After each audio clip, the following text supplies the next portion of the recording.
20 अक्टूबर की सुबह पटना जंक्शन स्थित मीनाक्षी होटल में महिला सिपाही शोभा कुमारी की हत्या करने वाले आरोपित पति गजेंद्र कुमार ने रविवार को जहानाबाद के काको थाने में आत्मसमर्पण कर दिया। बीते 9 दिन से वह फरार चल रहा था। पुलिस उसकी गिरफ्तारी के लिए लगातार छापेमारी कर रही थी। पुलिस की दबिश से घबराकर आरोपित ने खुद को पुलिस के हवाले कर दिया। गजेंद्र कुमार ने पुलिस को दिए बयान में आरोप लगाया है कि उसकी पत्नी का एक सिपाही से अवैध संबंध था। वह उस सिपाही से संबंध खत्म करने के लिए पत्नी पर दबाव बना रहा था, लेकिन विरोध के बावजूद शोभा सिपाही का साथ नहीं छोड़ रही थी। यही नहीं, आरोप है कि महिला सिपाही ने ही पति को पटना बुलाया था और उसे मारने के लिए साथ में कट्टा लेकर होटल आई थी। महिला सिपाही उसे गोली मारना चाहती थी, लेकिन ऐसा करने पर आरोपित ने ही पत्नी को गोली मार उसकी हत्या कर दी। वहीं सेंट्रल एसपी वैभव शर्मा ने बताया कि जहानाबाद से पटना लाकर पुलिस आरोपित से पूछताछ कर रही है। आगे उन्होंने क्या कुछ कहा है, सुने। गजेंद्र यादव, इनका डेड बॉडी मिला था। इनिशियल इंक्वायरी में जैसा मालूम पड़ा था कि रूम नंबर 303 में इनके पति ही ठहरे थे और ये सुबह के टाइम ये आई थी रूम पर और पति इनके बाद निकल गए थे और इनकी डेड बॉडी मिली थी। कल के टाइम में काको जहानाबाद में गजेंद्र ने सरेंडर किया है, जो अभी आपके सामने आए थे। इनिशियल इन्वेस्टिगेशन में ये मालूम पड़ा है कि 2021 में भर्ती से पूर्व लगभग 2 साल पहले 2019 में कोचिंग वगैरह के लिए जो सिपाही थी वो पटना आई थी और 4 साल से लमसम दोनों अलग रह रहे थे, तो बीच में दोनों के काफी मनभेद वगैरह डेवलप हुए थे।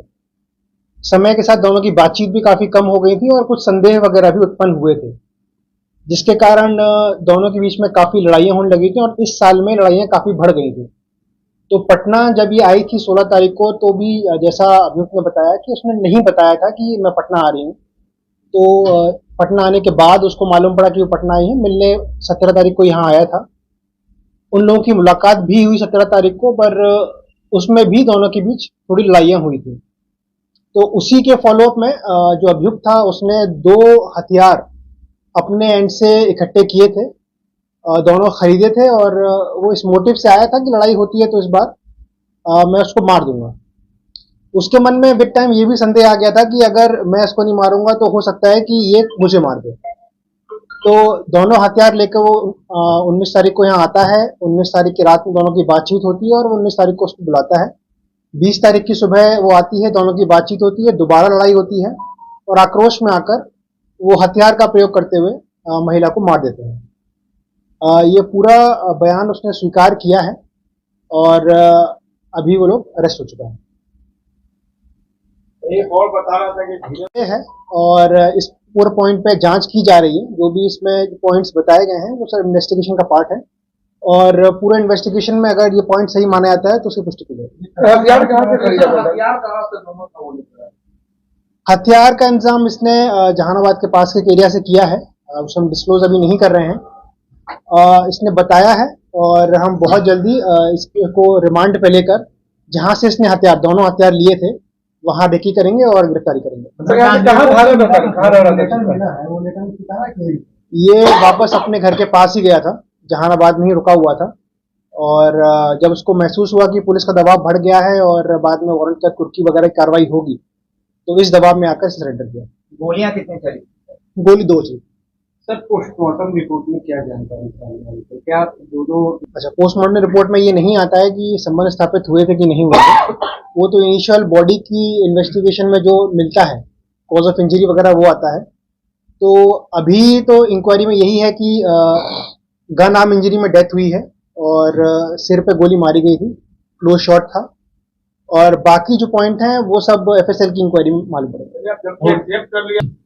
हमारा प्रयास रहेगा कि जल्दी से जल्दी चार्जशीट फाइल कर दें, क्योंकि कुछ पॉइंट एफएसएल की जांच के लिए भी हैं, इसीलिए उन पॉइंट्स को कंप्लीट करके हम इन्वेस्टिगेशन जल्दी क्लोज करेंगे।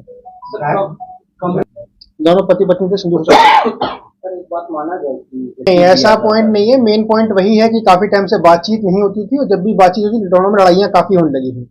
4 साल का डिस्टेंस काफी हो गया दोनों के बीच, वो कम ही रहने आती थी घर में, तो इस चक्कर में दोनों के बीच में बात बात पर लड़ाइयां होती थी तो यही कारण था कि दोनों के बीच में जो डिफरेंसेस बने और आक्रोश का कारण बना। अफेयर का मामला इसी कारण ऐसा किया गजेंद्र ये ने। संदेह का पॉइंट आया है। अब वो अफेयर था या नहीं था, किससे था, किस लेवल पे था, वो सब इन्वेस्टिगेशन का पार्ट है और जो पॉइंट्स बताएंगे इन्वेस्टिगेशन के बाद उसकी पुष्टि की जाएगी।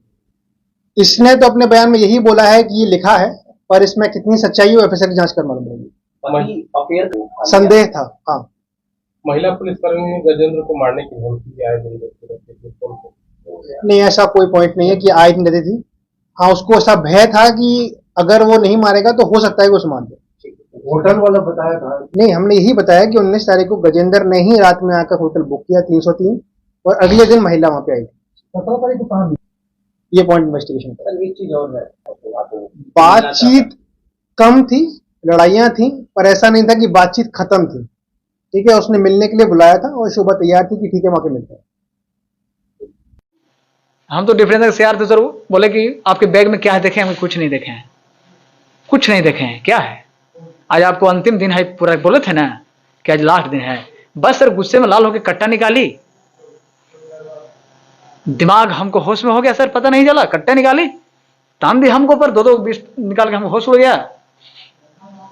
आनंद फानंद में हमको भी सर तान दिए सर, क्या क्या गुस्से में लाल हो गया सर, फायरिंग हो गया, पता नहीं किसका कैसा लगा, दिमाग तो मेरा हेडेक हो गया सर। वहां से हम कट्टा छोड़ के और आनंद फानंद में सर हम गंजी तो अपना शर्ट छोड़ के हम भाग गए। मेरी मारने की उसका पूरी प्लानिंग थी। गोली हम किस लिए मारेंगे सर, हमारा उससे फायदा था। हम गोली मारने वाला ऐसा काम करने वाला कोई व्यक्ति नहीं है। क्या नाम है आपका? मेरा नाम गजेंद्र कुमार हुआ।